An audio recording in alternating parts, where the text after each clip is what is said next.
interrupted with his train.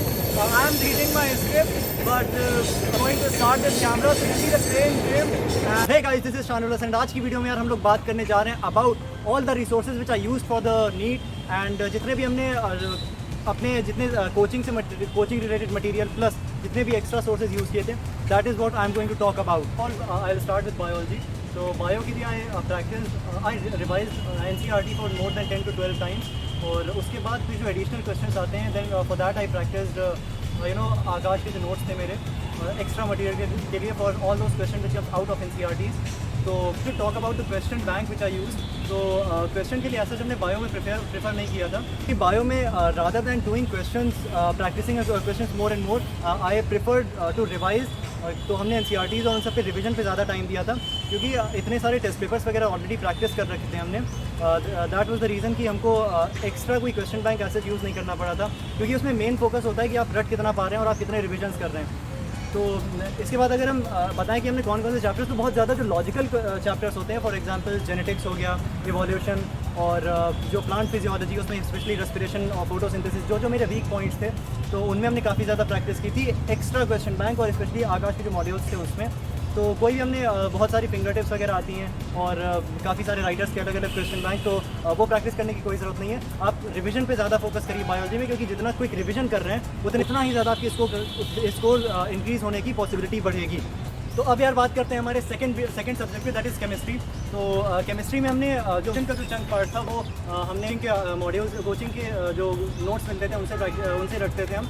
और जितने समझने वाला था जैसे फिजिकल केमिस्ट्री वगैरह और ऑर्गेनिक इनऑर्गेनिक के नोट्स. बाकी जो हमने पहले भी बताया कि यूट्यूब पे हमने काफ़ी ज़्यादा रिलाई किया था, तो यूट्यूब के जो लेक्चर्स थे उनके भी नोट्स. तो नोट्स के मेरे 2 sources, that is my coaching notes plus YouTube notes. Chemistry में तो स्पेशली केमिस्ट्री में जो हमने NCERTs बहुत पढ़ी थी, और ये हमको लगता है कि मेरे काफ़ी सारे फ्रेंड्स हैं और मतलब काफ़ी सारे स्टूडेंट्स ऐसे होते हैं जो NCERT को इग्नोर कर देते हैं ये सोच करके कि जैसे फिजिक्स की NCERT उतनी इंपॉर्टेंट नहीं होती है, उतनी ही वैसे ही केमिस्ट्री को समझते हैं. बट ये बहुत बड़ी भूल हो जाती है आगे चल के, क्योंकि बहुत सारे डायरेक्ट क्वेश्चन ऐसे होते हैं जो टीचर्स देखो क्लासरूम में आपका क्या होता है कि टीचर आपको समझाने वाला पोर्शन ज़्यादा कवर करता है, और NCERTs में बहुत ज़्यादा जैसे कहीं पे ग्राफ दिए हुए हैं केमिकल काइनेटिक्स वगैरह जैसे चैप्टर्स में, जो समझने वाले भी प्लस उसमें रटने वाला भी पोर्शन बहुत ज़्यादा है जो कि चैप्टर के एंड में अक्सर दिया होता है. तो इसीलिए केमिस्ट्री की NCERTs करना उतनी ही इंपॉर्टेंट है जैसे आपकी बायोलॉजी की है.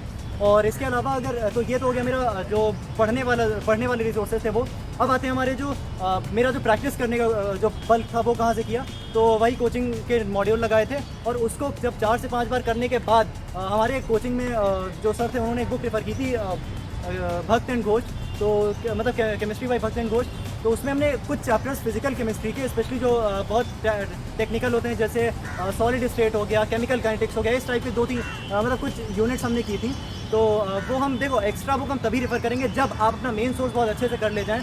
इसके अलावा जब हमको भक्त एंड घोष लगा कि वो यार इतनी मोटी बुक है, ठीक है, वो थाउजेंड्स ऑफ पेजेस उसमें दिए हैं, तो एक एक क्वेश्चन तो लगाने से रहे हम, ठीक है. हमने बताया कई बार कि हम मिनिमम रिसोर्सेज यूज़ करते थे, तो इतना ज़्यादा टाइम हम एक सब्जेक्ट पे दे नहीं सकते थे क्योंकि एक साल में आपके पास इतनी सारी बुक्स ऑलरेडी हो जाती हैं जो आप ज़्यादा रिविजन नहीं कर सकते हैं. तो कुछ ऐसा सोर्स चाहिए था जिसको कम से कम लगा करके हम ज़्यादा आउटपुट निकाल सकें.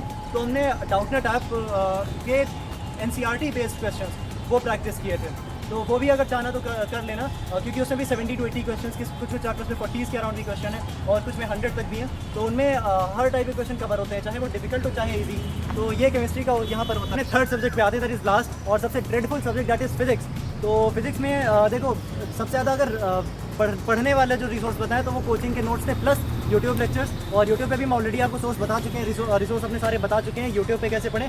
तो वो आप पुरानी वीडियो से मेरे देख सकते हैं कि how I increase my number from 25 to 150. तो ये वाली वीडियो है, उसको लगा देंगे हम कहीं नीचे डिस्क्रिप्शन बॉक्स में, तो वो देख लेना. मेरे रीडिंग सोर्सेज थे और मतलब कॉन्सेप्ट लर्निंग जो सोर्स थे. उसके बाद आते हैं क्वेश्चन पे. तो मॉड्यूल प्रैक्टिस की थी हमने 4 से 5 बार. उसके बाद 11th में तो ऐसा कोई रिसोर्स यूज़ नहीं किया था, मॉड्यूल भी नहीं प्रैक्टिस कर पाए थे. बट 12th में आकर के हमने DC पांडे स्टार्ट की थी क्योंकि बहुत सारे जो मेरे क्लास के टॉपर्स थे उनको देख करके हमने भी खरीद ली थी. बट DC पांडे क्योंकि बहुत ज़्यादा बल्कि है तो हम वो प्रैक्टिस नहीं की थी हमने ज़्यादा. उसके बाद हमने मॉड्यूल पर ही स्टिक रहे हम कोचिंग के, क्योंकि उसमें मतलब one of the best question होते हैं. सारी बुक के जो जिस्ट निकाल करके वो अपने बड़ी बड़ी फैकल्टीज़ डालते हैं उसमें क्वेश्चन. तो it is a very good resource. और उसके बाद अगर जब नीट एक्सटेंड हुआ था लास्ट के 3-4 महीने में, अच्छी वर्मा की थी, तो सिर्फ इसलिए क्योंकि हम मॉड्यूल बहुत ज़्यादा प्रैक्टिस कर चुके थे. तो एचसी वर्मा में हमने 3 चीज़ें की थी, ऑब्जेक्टिव्स 1, 2 एंड सॉल्व एग्जाम्पल। उसके लास्ट में जो एक्सरसाइज दी है वो नहीं करनी, क्योंकि वो स्पेशली आईआईटी डिज़ाइंड है। और फिजिक्स की कंप्लीट स्ट्रैटेजी हम बता रहे हैं, वो वाली वीडियो देखो, बहुत ज़्यादा इन डेप्थ हमने समझाया है, तो उसमें काफ़ी ज़्यादा क्लियर हो जाएगा आप लोगों के लिए। तो ये सब मेरे वो कुछ रिसोर्सेज थे जो हमने यूज़ किए थे। एंड देखो कॉमन क्या है इसमें, कॉमन मेरा कोचिंग के मॉड्यूल्स रहे, प्लस बहुत स्पेसिफिक हमने नोट्स रिवाइज किए। अगर आप अलग अलग चैनल्स पे देख के और कहीं कोई ट्रिक बता रहा है, कोई बुक से आप पढ़ने लगे, तो जितना ज़्यादा पढ़ेंगे इधर उधर उतनी ज़्यादा कन्फ्यूजन होगी। तो कोई भी कोचिंग का देखो हम ऐड नहीं कर रहे हैं कि कोचिंग बजाने वाले ही स्टूडेंट से क्लियर कर सकते हैं, आप बगैर कोचिंग के भी क्लियर कर लेंगे, बट उसके आपको रिसोर्स पे अपना स्टिक रहना पड़ेगा। तो इसी के साथ इस वीडियो को एंड करते हैं, और अगर अच्छी लगी तो प्लीज़ सब्सक्राइब इट एंड